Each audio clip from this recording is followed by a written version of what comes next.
Hello guys, nagmarkot ako ng halaman dito sa harap ng bahay namin. Hindi ko alam kung anong pangalan nito. Kung alam niyo yung name ng halaman na ito, paki-comment na lang. Bale, ginawa ko to siguro more than a month na. Hindi ko lang kasi naharap na i-repat. Kaya ngayon ko lang siya ginawa ng mabigyan ng time para i-transfer na siya dun sa pot. So, bali yung ginamit ko dito is yung plastic ng pangyelo.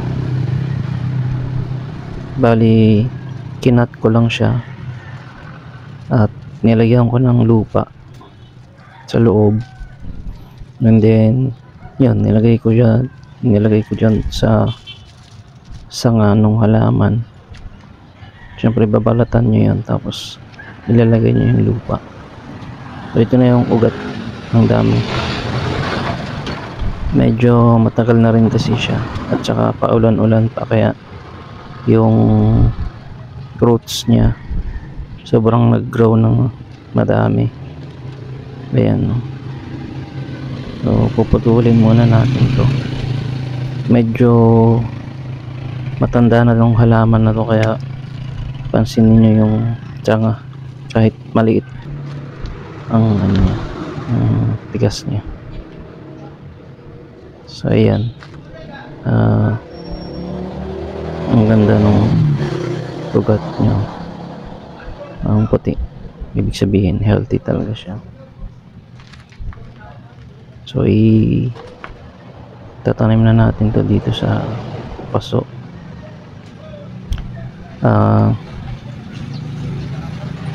Bali ilang beses na rin ako nakapag markot ng mga halaman namin ito.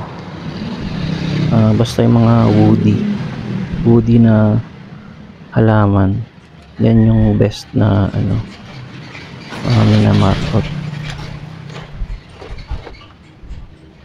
Though yung ibang mga plants pwede namang mabuhay ng kahit hindi mo siya paugatin muna, pero it takes time kasi ang chances mo is siguro 80% na mabubuhay yung halaman. Pero yung ganitong method pagpropagate ng mga plants, I can say 99% successful, kasi well established na yung roots before mo siya transfer sa pot.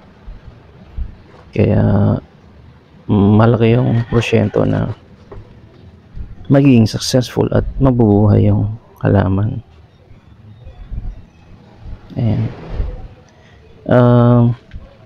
Na-amaze kasi ako dun sa mga flowers niya, kasi ang tagal na talaga nitong halaman na to sa harap ng bahay, and wala pang nakapag-propagate. Kaya ito yung first attempt ko sa halaman na to. Hindi ko alam yung pangalan eh. Ayan, yan yung mga flowers niya. Gaganda.